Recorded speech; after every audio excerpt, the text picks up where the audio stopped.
भगवान ने अपने आप को भगवान कह दिया ना, तो रामानंद जी भी दुखी हो गए, उसको दर्द हुआ इस बात का। और कितने उलाना दे दिया, तुम मोमन के पालवा तेरा जुल्हाए के घर वासे, दास गरीब अज्ञान गति तेरा इतना दृढ़ विश्वास। कहता है कि तू एक मुसलमान के मोमिन, मुसलमान के टुकड़ों पर पलने वाला, और एक दानक जुल्हाए शूद्र के घर तेरा निवास है, तेरा जन्म है, वास है, और तू अज्ञानी अपने आप को भगवान बताता है। फिर क्या कहते रामानंद जी, कहते तू ढंग से बात कर, मान बड़ाई छोड़ कर बोलो बालक बैन, दास गरीब अदमुखी एता तुम गठफैन। रे बालक नीची कला तुम हो बोले ऊंचे, दास गरीब पलक घड़ी खबर नहीं दम कूचे। मैं के बदन खुलासे कर सुन स्वामी परवीन, दास गरीब मनी मरे मैं आजिज आधीन। परमात्मा कहते हैं स्वामी जी मैं मान बढ़ाई यानी अभिमान नहीं कर रहा, मैं तो आपका दास हूँ और अधीन हूँ, बिल्कुल आपका बच्चा हूँ, आपका दास हूँ। पर मैं जो कह रहा हूँ ना वह कति सच्ची बता रहा हूँ, सब सत्य है। क्या बताते हैं, जात पात मेरा नहीं बस्ती है बिन थाम, बिना नीम के गांव है, कहते वहाँ सतलोक में। जात पात मेरा नहीं बस्ती है बिन थाम, गरीबदास अनन गति तन मेरा बिन चाम। मेरा शरीर तुम्हारे जैसे मटेरियल का नहीं है, तुम्हारे जैसे चाम रहित है, ये नूर का है। ए स्वामी सृष्टा में और सृष्टि मेरे तीर, दास गरीब अधर बसूं ऊपर रहता हूँ, अवगत सत्य कबीर। यही वेद बताते हैं कि वो परमात्मा ऊपर सतलोक में रहता है, वो ऊपर तीसरे मुक्ति धाम में रहता है। और परमात्मा भी खुद कह रहे हैं कि मैं अधर बसूं ऊपर रहता हूँ सतलोक में। अब क्या बताते हैं कि ए स्वामी जी पूरी सृष्टि का रचनहार सृष्टा मैं हूँ, और ये सारी सृष्टि मेरे ही आधार है, मैंने ही इसकी रचना करके अपनी शक्ति से इसको रोक रखा है, और मैं ऊपर रहता हूँ सतलोक में अधर।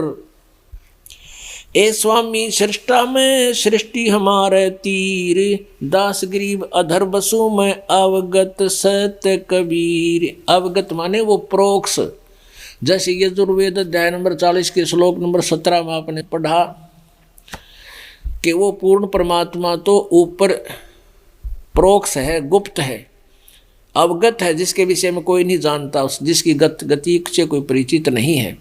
तो यहाँ परमात्मा कहते हैं वो अवगत मैं ही हूँ, मैं सत कबीर ही वो अवगत हूँ, वो प्रोक्ष हूँ। सुन रामानंद राम हम और मैं बावन नरसिंगे, दास गरीब सर्वकला मैं ही व्यापक सर्वंग। कि मैं ही सर्वंग हूँ, सर्वंग माने सर्वव्यापक, वासुदेव सबके ऊपर मेरा आधिपत्य है, वो परमात्मा मैं हूँ। सुन स्वामी सतभाख हूँ, सत कहता हूँ, सुनो स्वामी जी मैं सच कहता हूँ। झूठ ना हमरे रिंच, दास गरीब हम रूप बिना और सकल पर पंच। कि मेरे बिना जो जिनको भी तुम भगवान माने बैठे हो वो सब नकली सांग है, परपंच है।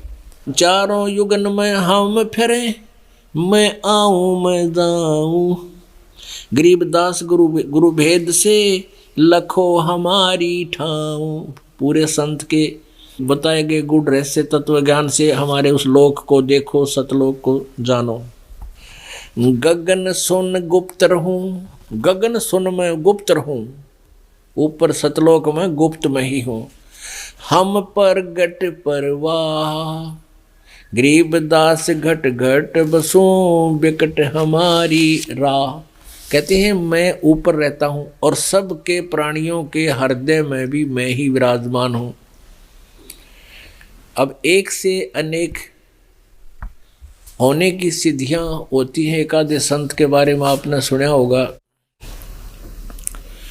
कि वो यहाँ भी देखा, किसी ने दूसरे शहर में भी उसी समय देखा। तो एक सिद्धि बहुचोलेदार है। एक कुछ सीमाएं होती हैं कुछ संतों की, जो कुछ एक दो शरीर अलग से बना सकते हैं समरूप, और परमात्मा में ऐसी सिद्धि है वो असंख्य रूप बना सकते हैं। और दूसरा ये उदाहरण देते हैं, जैसे सूर्य ऊपर है और 100 घड़े भर कर रख दो पानी के मटके, और प्रत्येक में सूर्य दिखाई देंगे न्यारे न्यारे, और वो एक होते हुए भी। ऐसे परमात्मा हमारे साथ अभेद रूप में भी रहता है। गगन गुसुन में गुप्त रहूं हम प्रगट परवाह, वहाँ गुप्त रहता हूँ और तेरे सामने प्रगट बैठा। गरीबदास घट घट बसूं बिकट हमारी राह, गोता लाऊं स्वर्ग में जा बैठूं पाताले। गरीबदास ढूंढता फिरूं अपने हीरे माणिक लाले। अपनात्माओं, हमने इस परमात्मा की अमर कथा के साथ साथ यथार्थ ज्ञान से परिचित भी होना है, ताकि हम जो साधना कर रहे हैं वो हमारे हृदय में ये समाई रहे कि हम जो कर रहे हैं वो सत्य है, झूठ नहीं है। अब परमात्मा क्या कहते हैं, गोता लाऊं स्वर्ग में और जा बैठूं पाताले, कह कबीर ढूंढता फिरूं अपने हीरे माणिक लाले। अब ये प्रमाण वेदों में देंगे आपको कि वो परमात्मा सतलोक में रहता है, वहाँ से गति करके आता है, अपनी श्रेष्ठ आत्माओं को मिलता है और उनको यथार्थ ज्ञान देता है, सही ज्ञान समझाता है। तो फिर के कसर रह जाएगी भगवान की पहचान में, कोई त्रुटि नहीं रहती, और आत्मा फिर अपने परमेश्वर को पहचान के चिपक जाएगी। जैसे बालक हो ना, छोटे से बालक ने पिताजी गोदी में ले रहा हो और स्नान करने लग जाए किसी घाट पे, और उस बच्चे ने जल में छोड़ दे के ले नाले बेटा, वो डरता फिर दूना चिपट जाएगा अपने पिता के, वो नीचे ना उतर के डूब जाऊं मैं। तो ऐसे जब आपको ये पहचान हो जाएगी कि हमारा संरक्षक पिता यही है, परम पिता यही है, तो आप ऐसे चिपक जाओगे, फिर पैर नहीं धरोगे नीचे, कदे फिर डूब जाए इस बहुजल के अंदर। तो इसके लिए आपको कुछ प्रमाण देते हैं ऋग्वेद के।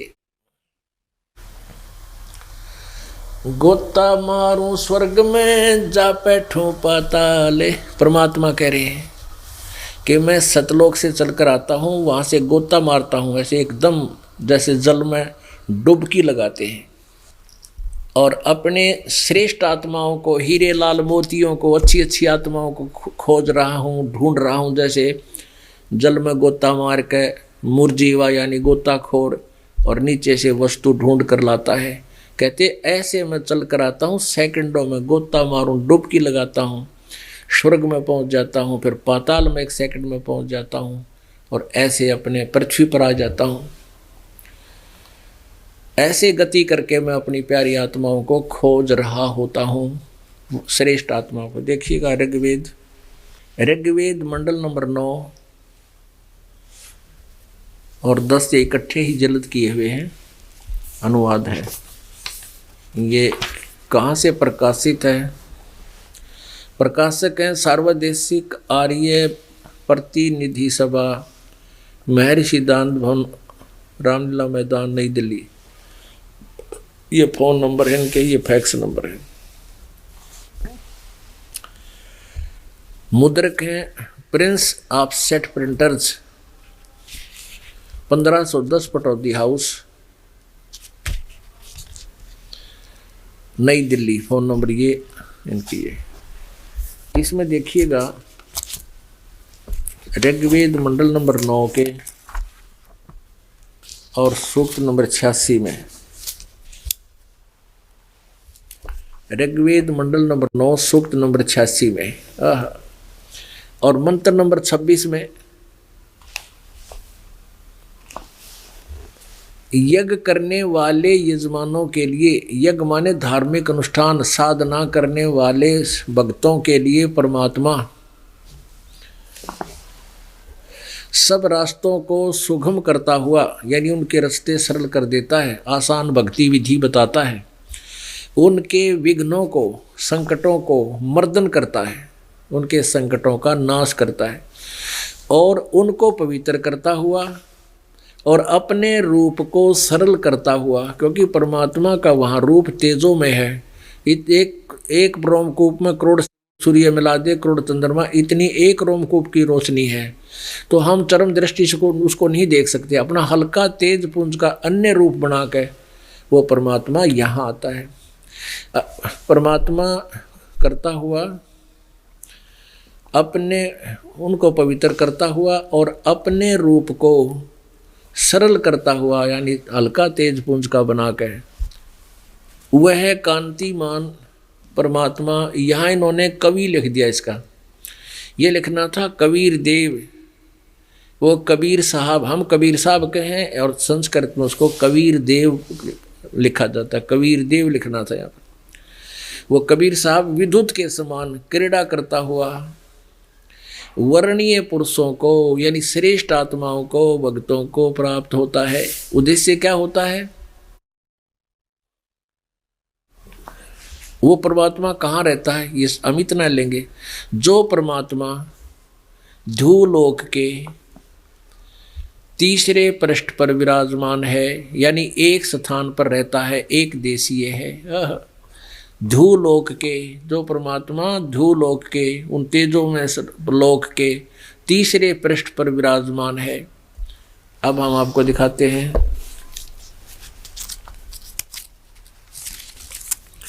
ये ऋग्वेद मंडल नंबर 9 सूक्त नंबर 96।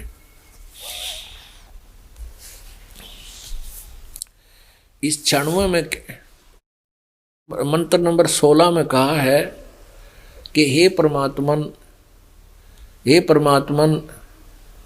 सर्वोपरि रहस्य श्रेष्ठ, या नाम का इन्होंने गलत अर्थ किया है। श्रेष्ठ जो नाम, श्रेष्ठ नाम, ये नाम का नाम ही लिखना था, जो आपका नाम है, तुम्हारी संज्ञा नहीं, तो जो आपका नाम है आप उसका ज्ञान कराएं।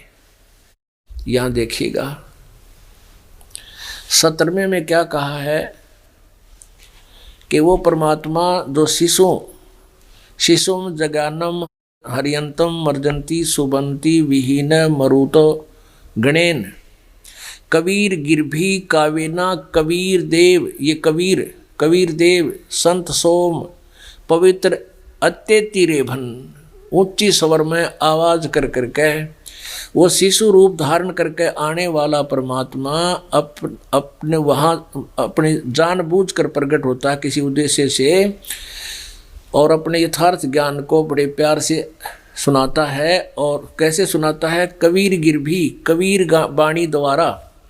इन्होंने इस कबीर गिरभी का क्या लिख दिया? ये कबीर ऊपर रह लगा हुआ इसका, देखो रह, कबीर गिरभी, इन्होंने कवि बना दिया। कवि और गिरभी माने वाणी द्वारा, यहाँ लिखना था कबीर वाणी द्वारा, कबीर वाणी द्वारा। और कविता से, कावेना कविताओं से, उसकी स्तुति कविताओं से, यानी कविताओं के माध्यम से, लोकोक्तियों के माध्यम से वो बोलता है। और वो अमर परमात्मा होता है, वो कबीर देव है, वो कबीर देव है। यहाँ पर ना ये 2 बार कबीर है, तो कबीर गिरभी कावेना कबीर संत सो, वो संत रूप में प्रकट अमर परमात्मा कबीर देव कबीर वाणी द्वारा, कावेना यानी कविताओं के माध्यम से, अति ऊंचे स्वर में, रेभन माने ऊंचे स्वर में, इन्हीं के द्वारा, रेभन माने गरजता हुआ, रेभन सन, ऊंची आवाज में बोलता है। वो कहाँ रहता है? 18वें में, उसका कबीर नाम है। ये क्लियर हो गया ऊपर कि वो कबीर देव है। ये 18वें में वो कहाँ रहता है ये बताया गया है। तृतीयम धामम, वो तीसरे धाम में रहता है, यह अनुवाद है इसका।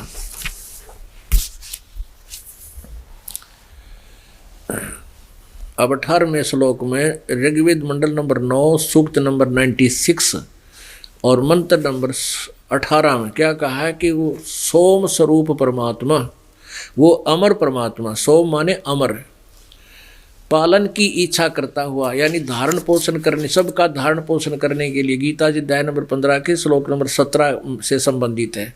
पालन की इच्छा करता हुआ यानी तीनों लोकों में प्रवेश करके सबका धारण पोषण करने के लिए वह जो महान परमात्मा तृतीयम धाम देव्यान पितरान, इन दोनों से पृथक तीसरा जो मुक्ति धाम है, तृतीयम धाम तीसरे धाम में है, तीसरे धाम में वो विराजमान है। इन्होंने ज्ञान योगी उड़ा दिया, उड़द भूल गए ये, करियर लिख दिया तीसरे धाम में विराजमान है, और यहाँ लिख दिया विराजमान जो ज्ञान योगी है उसको प्रकाश करने वाला अड़ंगा उड़ा दिया। इसी तरह है कि वो तीसरे धाम में, तीसरे मुक्ति धाम में विराजमान है, रहता है। और यहाँ स्पष्ट है, इसमें देखो मंडल नंबर 9 सूक्त 86 के मंत्र नंबर 27 में ये स्पष्ट लिखा है कि वह प्रकाश पुंज परमात्मा, जो परमात्मा ध्रुवलोक के और तीसरे पृष्ठ पर विराजमान है। या ज्ञान योगी ना लिखा परमात्मा है ना, एक जगह बैठा है, तो इसमें भी यही है। ये गलत अड़ा दिया ना, अनुवाद गलत कर दिया। अब आप देखिएगा वो परमात्मा किस उद्देश्य से आता है। अब 82 के ऋग्वेद मंडल नंबर 9 सूक्त नंबर 82 82 के और मंत्र नंबर 1 में नीचे क्या लिखा है कि जो सर्व उत्पादक प्रभु, यानी सबका जन्मदाता, सबको रचने वाला परमात्मा, प्रकाश रूप यानी तेज पुंज का शरीर है उसका, सद्गुणों की वृष्टि करने वाला, पापों के हरण करने वाला, वह राजा के समान दर्शनीय है, देखने योग्य है, साकार है। राजा के समान दर्शनीय है, देखने योग्य है, साकार है। अंडरस्टैंड बिल्कुल क्लियर है इसमें। वह पृथ्वी आदि लोकांतरों के चारों ओर शब्दायमान हो रहा है। वह वर्णीय पुरुष को, श्रेष्ठ भक्त को, अपने हीरे मोती लाल को, जो दृढ़ भक्त है यानी पक्का भक्त है, उसकी बात को आगे सारे संसार में भेज दे, उनको मिलता है। भक्त उसको पवित्र करता हुआ प्राप्त होता है, उनको मिलता है। कैसे मिलता है कि जिस प्रकार विद्युत आकाशीय बिजली स्नेह वाले स्थानों को आधार बनाकर प्राप्त होता है, यानी जिस प्रकार बिजली गिरा करे किस पे, जैसे उस जिस पर वो गिर सकती है, जिससे उसका कनेक्शन सही फिट हो जाता है। अब बिजली उड़े वहीं गिरती है जहाँ वो गिर सकती है, जहाँ उसका उससे कनेक्शन हो जाता है। ऐसे ही परमात्मा अपने उन प्यारी आत्माओं पर ही वो आकर्षित होता है जो उनके ज्ञान ने आगे बढ़ा सकें, और जो कान्ना पे घटाड़ें विरोध करें फिर उन तो भगवान मिले किसके लिए जाके, कि जो दृढ़ भक्त है वहाँ से गति करके आता है अपने सतलोक से, और जो दृढ़ भक्त हैं, श्रेष्ठ आत्माएं हैं, अच्छी आत्माएं हैं, उनको प्राप्त होता है। कैसे होता है? जैसे बिजली जैसी गति से, जैसे बिजली चमक दे ही 1 सेकंड में आ जाती है, ऐसे ही परमात्मा चलता है उनको मिलने के लिए। आगे देखो ऋग्वेद मंडल नंबर 9 सूक्त नंबर 82 मंत्र नंबर 2। वो किस लिए आता है परमात्मा, उसका उद्देश्य क्या होता है, ये क्लियर है।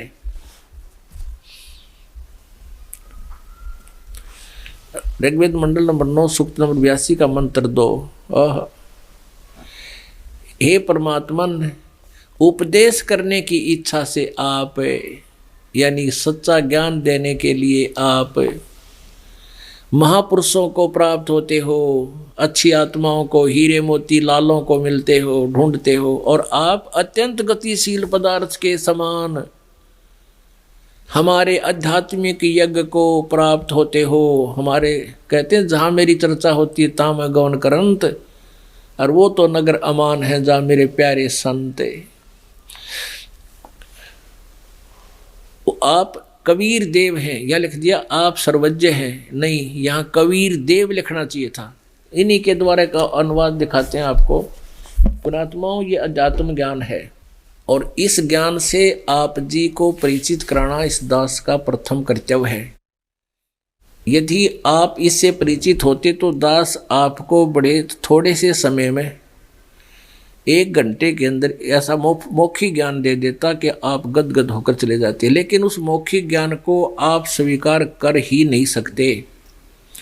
उसको स्वीकार कराने के लिए या सिरंज लगानी पड़ती है, वह दवाई इंजेक्शन अंदर पहुंचाने के लिए ये सदग्रंथ रूपी ये सिरंज आपके इनके माध्यम से आप उस दवाई को ग्रहण कर सकते हो। जैसे कैप्सूल कड़वा होता है, उसके ऊपर एक प्लास्टिक कोट अलग से बना देते कवर, फिर वो पानी गेल अंदर चला जाता है। तो इसी प्रकार ये सदग्रंथ आपको दिखा के आपको ऐसा तैयार कर देंगे, फिर आप इस कड़वी दवाई को फाँक के आप मारने लग जाओगे। इसलिए रह कर आप दिखाते हैं कि जहाँ इन्होंने किया है यजुर्वेद अध्याय नंबर 36 का मंत्र नंबर 1 में, यजुर्वेद ये महर्षि दयानंद सरस्वती ने इसका अनुवाद किया है।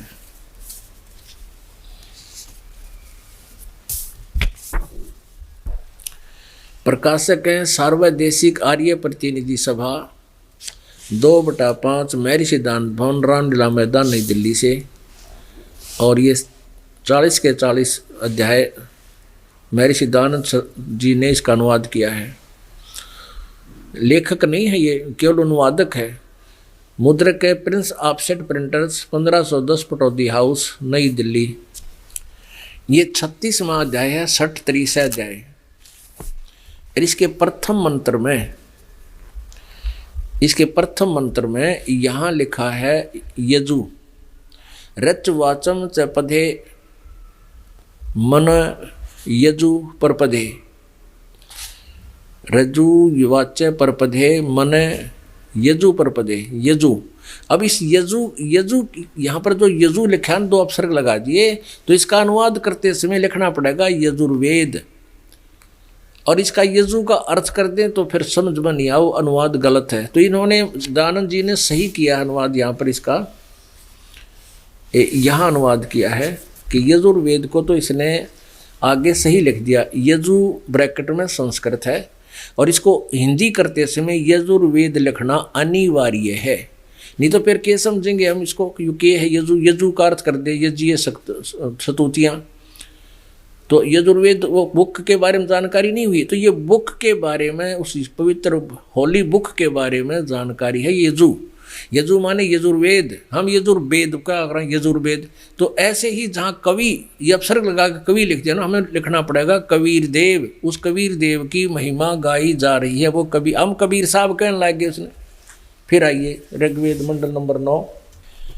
अब आइएगा ऋग्वेद। अब हम ऋग्वेद को फिर ले रहे हैं, यजुर्वेद को रख दिया ये सिद्ध करने के लिए। ऋग्वेद मंडल नंबर 9 सूक्त नंबर 82 और मंत्र नंबर 2, इसमें बिल्कुल स्पष्ट कर दिया है। हे परमात्मन, उपदेश करने की इच्छा से आप महापुरुषों को प्राप्त होते हो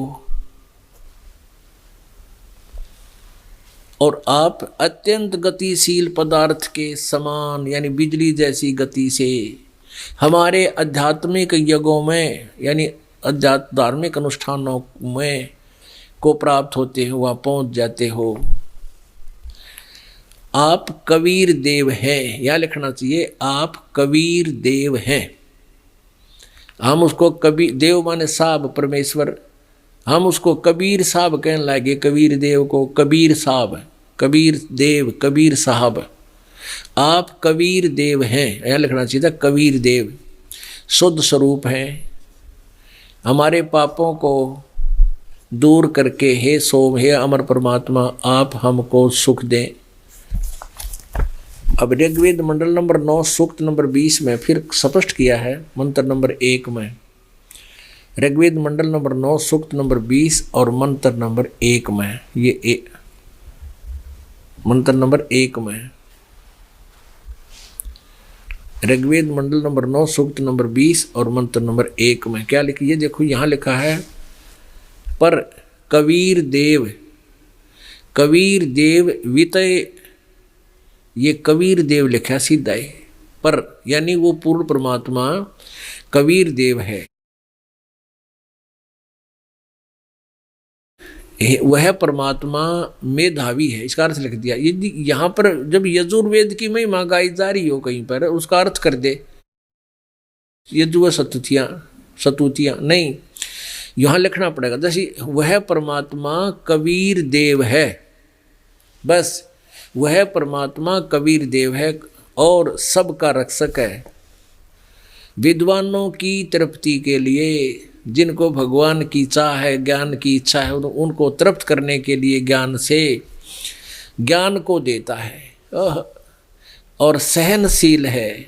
कितना तंग किया था भगवान को, फिर भी किसी को बद्दुआ नहीं दी दाता ने। वह सहनशील है और संपूर्ण दुष्टों को संग्राम में तिरस्कृत करता है। गोता मारूं स्वर्ग में जा बैठूं पाताले, कह कबीर ढूंढता फिरूं अपने हीरे माणिक लाले।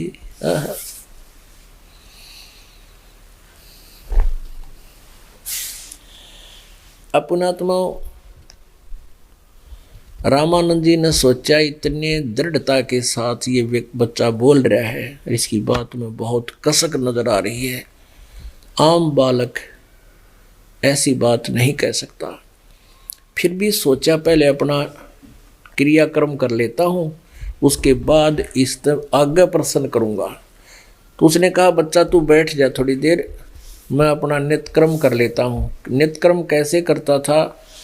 एक मानसिक मूर्ति बनाता था भगवान विष्णु की, जैसे कल्पना करते हैं आँखें बंद करके। और वैसे जो विष्णु साधु क्या करते हैं, भगवान की विष्णु की साकार मूर्ति रखते हैं पीतल या पत्थर की, और उसको क्या करते हैं, कपड़े बनाते हैं, धोती एक बनी बनाई मिल रहे इनके कपड़े, उस धोती को बांध देते हैं और ऊपर एक वस्त्र पहना देते हैं, गले में माला डाल देते हैं, कंठी बोलते हैं एक तुलसी के मणिये की, तिलक लगा देते हैं, मुकुट रख देते हैं। प्रतिदिन ऐसा करते हैं और अगले दिन फिर उन कपड़ों को उतार देते हैं, मुकुट नीचे रख देते हैं, कंठी भी निकाल देते हैं, फिर नहाते हैं भगवान को, स्नान करा के अगले दिन फिर वस्त्र पहना देते हैं, सभी श्रृंगार पूरा कर देते हैं, तो वो पूजा सही मानते हैं। रामानंद जी ने उस दिन क्या किया, ऐसे ही कपड़े उतार दिए और फिर भगवान को कल्पना करके मूर्ति मन मन में मानसिक सेवा कर रहा था, मानसिक पूजा कर रहा था। वस्त्र उतार के और नवा के और कल्पना में जैसे सौपन होया करें, ऐसे ही फिर उनको मुकुट रख दिया, कपड़े कुपड़े पर आके तिलक भी ला दिया। उस दिन वो एक मणिये की कंठी डालना भूल गए, जैसे वो रखी दिखा अलग से, भगवान का गला खाली जैसे सौपन में दिखाई देता है। तो स्वामी जी ने सोचा बात बिगड़ गई, मुकुट रख दिया, और मुकुट रखने के बाद मुकुट उतारा नहीं जा सकता उस दिन। जब मुकुट उतार दिए तो पूजा खंडित, और कंठी ना डली तो भी पूजा अधूरी खंडित होगी। वह कंठी भी होनी चाहिए थी और मुकुट भी नहीं उतरना चाहिए उस दिन। तो उसने सोचा इस माला को ऊपर का मुकुट के ऊपर से डाल देता हूँ, वह मुकुट में अड़गी, सपने में जैसे होता है ऐसे। अब बड़ा दुखी हुआ।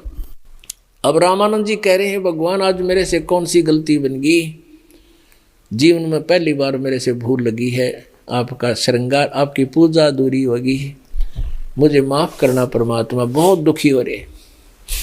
तब उसी समय परमेश्वर कबीर जी ने बाहर पर्दे से बाहर बैठे बोले, रामानंद जी, स्वामी जी, इस माला की गुंडी खोल लो या गांठ खोल के और फिर गले में बांध के गांठ दोबारा ला दो, मुकुट नहीं उतारना पड़ेगा।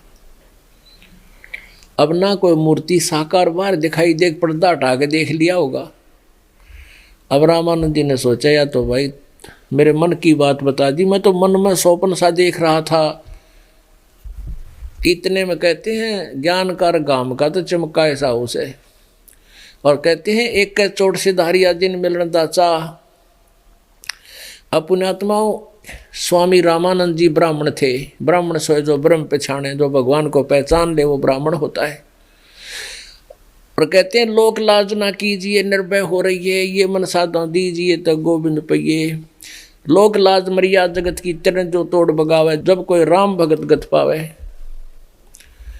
रामानंद जी ने कहा तो एक मर्यादा इतना दृढ़ हो रहा था, इतना कट्टर छुआछूत करने वाला व्यक्ति, और आगे सामने पूरा ब्राह्मण समाज बैठा हजारों की संख्या में। अब उसने देखा कि सामने भगवान खड़ा और एक तरफ समाज खड़ा। वो ब्राह्मण थे रामानंद जी, उसने समाज नहीं देखा, जात पात नहीं देखी, उन्हें भगवान दिखाई दिया और पर्दा फेंक दिया उठा करके। डोडी का जो आगे कर्टेन ला रखा था एकदम फेंक के उसका बाहर आया, आते ही बच्चे का नो से अपने सीने से लगा लिया और क्या कहने लगे, मन की पूजा तुम लखी ये मुकुट माल परवेसे, गरीबदास गति कौन लख है तेरा कौन वर्ण के बेख। रामानंद जी ने कहे भगवान आपने मेरे मन की बात बता दी, फिर तूने भगवान कैसे मानना है? कोई व्यक्ति किस रूप में खड़े आप और किस वर्ण में, शूद्र वर्ण में हैं, और एक बालक रूप में खड़े हो धोती बांधे। आपकी गति को, आपकी महिमा को, आपको कौन पहचान सकता है परमात्मा? तो उसी समय रामानंद जी ने देखा कि परमात्मा का शरीर तो ऐसा है जैसे रुई का होया करे। तो क्या कहते हैं, मन की पूजा तुम लखी मुकुट माल परवेसे, गरीबदास गति को लखे ये कौन वर्ण क्या बेखे, ये तो तुम शिक्षा दी ही मान ली मन मोरे, गरीबदास तुम कोमल पुरुष और हमरा बदन कठोरे। अब जब कहते ना परमात्मा तुम्हारे जैसा शरीर नहीं है मेरा शरीर तो बहुत नूर का है। तब रामानंद जी जब उसने संपर्क में आए, भगवान के सपरस हुआ, तब न्यू कहे कि आपने मेरी जो फड़क निकालनी थी मैं समझ गया, मैं छुआ छात गणी करूं था, और आपका उद्देश्य है कि मैं ये ना करूं। आपकी यह शिक्षा मैंने प्राप्त वाली प्रभु, आज के बाद मैं यह छुआ छात नहीं करूंगा। और हे परमात्मा आपका शरीर तो बिल्कुल कोमल है और हमारा बदन कठोर है। वह फिर जचगी वह बात की जो कहे थे भाई तेरे जैसे चाम का मेरा शरीर नहीं है, तो उसी समय स्वीकार कर लिया। अपने आत्माओं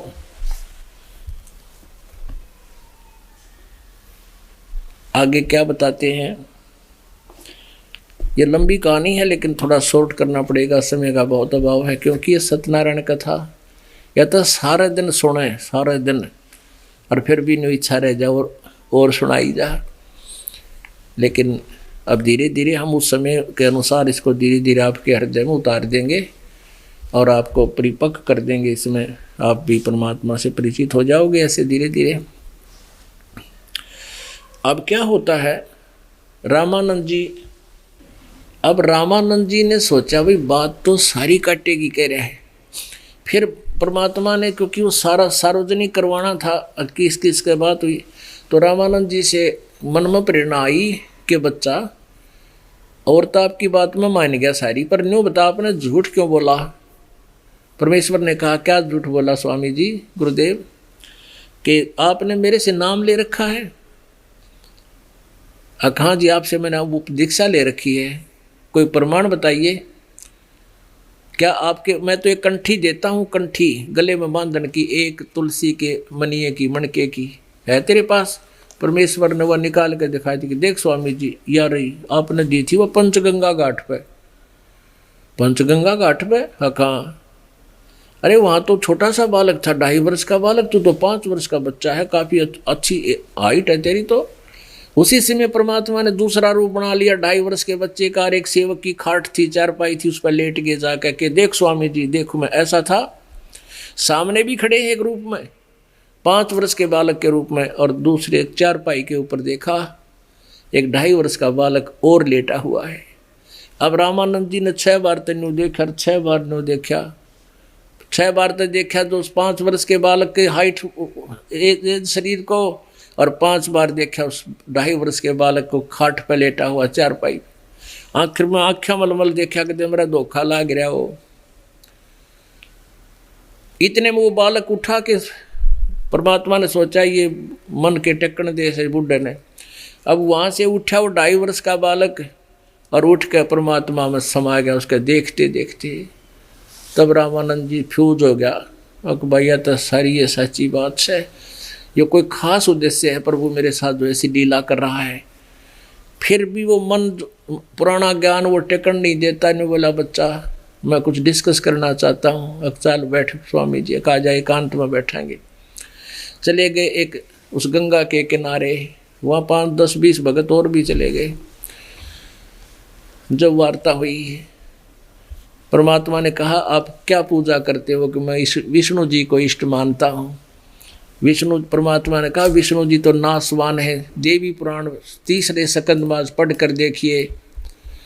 अब रामानंद जी तो पहले से ही कंठस्थ कर रखी थी पुराण और वेद और गीता। उसने 3रे स्कंद का नाम लिया कि उसमें लिखा है कि देवी पुराण में विष्णु जी कहते हैं तुम शुद्ध स्वरूपा हो, ये सारा संसार तुमसे उद्भासित हो रहा है और मैं ब्रह्मा और शंकर आप ही जी से प्रकट हैं और हमारा तो आविर्भाव और तिरोभाव होता, हमारा जन्म मृत्यु होता है। शंकर भगवान बोले कि जब ब्रह्मा आपसे उत्पन्न हुआ तो क्या विष्णु आपकी संतान नहीं हुआ? विष्णु आपसे उत्पन्न हुआ तो क्या ब्रह्मा आपकी संतान नहीं है? अब दुर्गा और मैं भी आपका बेटा हुआ। रामानंद जी क्योंकि उसको तो याद थे, कहने लगे हाँ ऐसा ही लिखा है।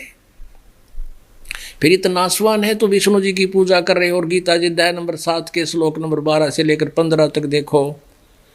रजगुण ब्रह्मा, सतगुण विष्णु, तमगुण शिव जी द्वारा जिन इस त्रिगुणमयी माया के द्वारा जिनका ज्ञान हरा जा चुका है, वो राक्षस स्वभाव को धारण किए मनुष्यों में नीच दूषित कर्म करने वाले मूर्ख, ये ब्रह्म कहता है मेरी साधना भी नहीं करता।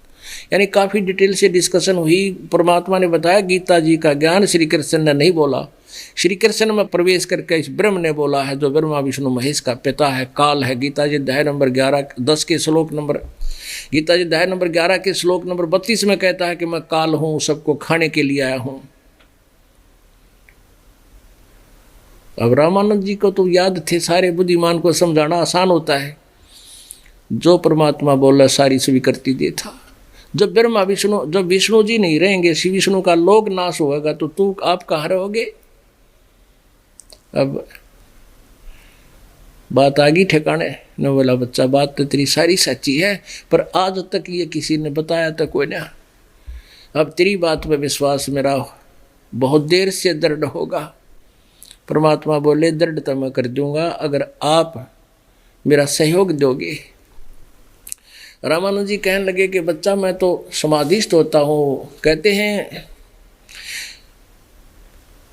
प्राणायाम कर, योग युक्त प्राणायाम कर जीत्या सकल शरीर, और त्रिवेणी के घाट में वो अटक रहे बलवीर।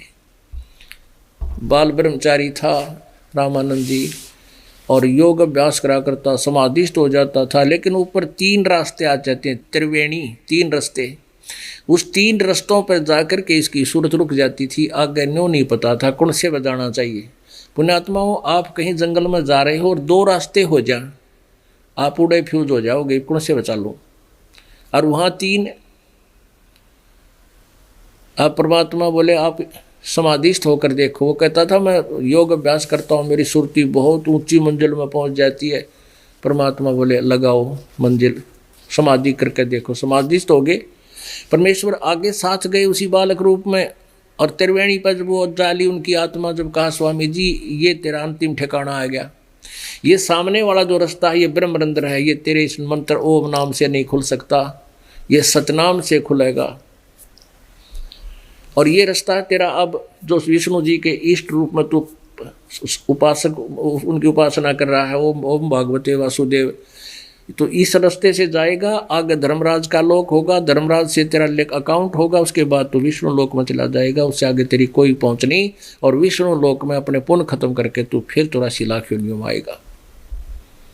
और ये सामने वाला ब्रह्मरंध्र मेरे पास जो मंत्र है सतनाम, उससे खुलेगा। और आप कोशिश करो इसको खोल के। न बोले जी मेरे तो नहीं खुलता मंत्र, 100 वर्ष हो गए इसकी खोलने की, 80 वर्ष हो गए मैंने इसकी चेष्टा करते, मेरे से नहीं खुल रहा। तो परमात्मा ने अपने सिमरण किया श्वास का, उस श्वास से सतनाम से वो ब्रह्म काल के लोक में जो विशेष लोक है काल का 21वां ब्रह्मांड, उसमें जाने का रास्ता पट दे खुल गया। सतगुरु खोल रहा बजर कपाटा, दास गरीब मेर सतगुरु की खोली बजर कवाड़ी। ये बजर की कवाड़ी खोल दी, जब आत्मा को ऊपर लेके गया कहने लगे और यार इसको तुम निराकार बताते हो, ये बैठा ये ज्योत निरंजन काल जिसको तुम ब्रह्म कहते हो, 1 लाख मानव श्रीधारी प्राणियों को नित्य यहाँ आहार करता वो तपस्या दिखाई। फिर पारब्रह्म के लोक को पार करके भौर गुफा से आगे सतलोक में प्रवेश किया। वहाँ जाकर क्या देखा कि कबीर जी दूसरे नीचे से बालक रूप में उनके साथ है, ऊपर एक तख्त के ऊपर विराजमान है वो परमात्मा पूर्ण ब्रह्म सतपुरुष कबीर देव जी, जिसके एक रोमकूप में करोड़ सूर्य मिला दे करोड़ चंद्रमा इतनी रोशनी। और कबीर परमेश्वर 5 वर्ष का बालक उठा कर एक चमर उस परमात्मा के ऊपर करने लगे। रामानंद जी ने सोचा ये है वो अविनाशी परमात्मा जो तख्त पर बैठा। कबीर जी यहाँ के कोई गण होंगे, जैसी उनकी बुद्धि काम कर रही थी बालक की तरह।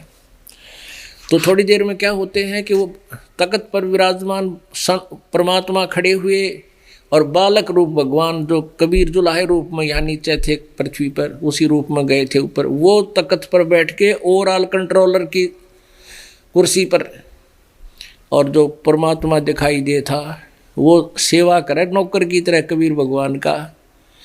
अब रामानंद जी सोच ही रहे थे यूँ क्या हो गया भाई, इस नौकर की भगवान पूजा रिगार्ड कर रहा है।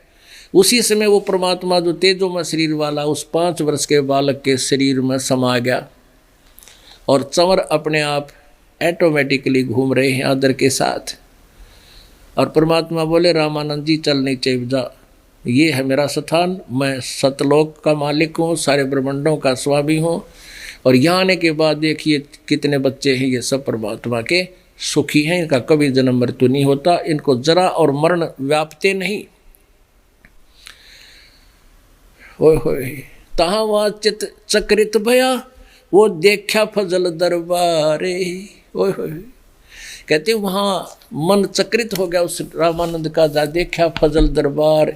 और फिर वापस भेज दिया, नीचे आकर देखा तो वह समाधि जब उसकी खुली नींद सी, सामने परमात्मा कबीर जी बैठे हैं वही 5 वर्ष के बालक में के रूप में। तब रामानंद जी फ्यूज हो गया, वो सारी बकवाद चलेगी जो उसने वो अज्ञान ग्रहण कर रखा था। आंखें देख लिया, क्या बताते हैं, तावा चित चक्रित भया जब देखा फजल दरबारे। फजल माने उस दयालु भगवान का, उस रहम करने वाले परमात्मा का वो दरबार देखा। गरीब दास सिजदा किया हम पाए दीदार। गरीबदास जी कह रहे हैं रामानंद जी ने फिर सजदा करा नो, आए है भगवान अब मैंने परमात्मा मिल गए। तुम स्वामी में बाल बुद्धि। ओए होए अब रामानंद जी कहाँ तो विद्वान पाक रहे थे, अन्यों कहे ये परमात्मा आप मेरे मालिक, और मेरा ज्ञान तो बालक जैसी बुद्धि का ज्ञान था जिसको मैं अपना सर्वश्रेष्ठ ज्ञान मान रहा था। तुम स्वामी में बाल बुद्धि ब्रह्म कर्म किए नाश, गरीब दास निज ब्रह्म तुम मेरे हो गया दृढ़ विश्वास। कि तुम स्वामी में बाल बुद्धि और मेरा तक कर्म भ्रम सारा नाश हो गया। गरीबदास जी बता रहे रामानंद जी ने बोले तुम हो निज ब्रह्म, वो तत् ब्रह्म तुम हो, परम अक्षर ब्रह्म तुम ही हो, मेरा हो गया दृढ़ विश्वास। सुन बे सुन से तुम परे और उर में हमरे तीरी। उरे उर कहते हैं सुन बे सुन से उस परले लोक सतलोक में भी आप ही हो और ये मेरे सामने भी आप ही बैठे हो। सुन बेस बिसुन से तुम परे उर से हमरे तीरी, गरीबदास सरबंग में अवगत पुर से कबीर। यानी सब जगह व्यापक है वो परमात्मा, सब जगह। कोटि कोटि सिजदा करे और कोटि कोटि प्रणाम, गरीबदास अनहद अधर, हम पर से तुम दाम। इन्होंने कहा मैंने आपका लोक देख लिया, आप सचमुच परमात्मा हो। बोलत रामानंद जी सुनो कबीर करतारे, गरीबदास सब रूप में तुम ही बोलन हारे। ओए होए, अब कह तो डांट मारा था बुढ़ड़ा, अरीब ने कहे सुन स्वामी, कहते हैं बोलत रामानंद जी और सुन कबीर करतार, और रामानंद जी कह रहे हैं, गरीबदास कह रहे हैं सब रूप में तू ही बोलनहार, तेरे बिना तो एक पत्ता भी ना ले परमात्मा, तेरी ही शक्ति से सब जीव चल रहे हैं। तुम साहेब तुम संत हो, तुम सतगुरु तुम हमसे, गरीबदास तुम रूप बिना और न दूजा अन्न से। कहते तुम ही परमात्मा हो और तुम ही श्रेष्ठ संत हो और तुम ही एक हंस हो, हंस माने जो कति विकारों से रहित होता है, और तुम ही सतगुरु हो, सच्चा ज्ञान देने वाले आप ही हो, और आपके बिना संसार में कुछ नहीं मालिक। मैं भगता मुक्ता भया, मैं तो आपका भक्त, मैं आपका दास मुक्त हो गया। रामानंद जी कह रहे 104 साल के ब्राह्मण विद्वान और उस 5 वर्ष के बालक को, मैं आपका भक्त मुक्त हो गया, मेरा तो टंटा कट गया। मैं भगता मुक्ता भया, किया कर्म कुंद नासे, गरीबदास अवगत मिल गए मेरे, मिट गई मन की बांस। या मन की भटकना मेरी कति खत्म होगी, मेरा अग्रम मग्रम समाप्त हुआ। दो ठोड़ है एक तू, भया एक से दो, गरीबदास हम कारणे तुम आए हो मगजो। वेदों वाली बात क्लियर होगी। परमात्मा ने खुद बताया कि गोता मारू स्वर्ग में जा बैठू पाताल, कह कबीर में ढूंढता फिरूं अपने हीरे माणिक लाल। अब रामानंद जी ने आंखों देखा जो बताया कि दो ठोड़ है एक तू, होय होय, वहाँ भी तू ही है और यहाँ भी तू ही है, और भया एक से दो, और हम पापी प्राणियों के लिए मालिक तुम वहाँ से चलकर आए हो। बोलो सतगुरुदेव।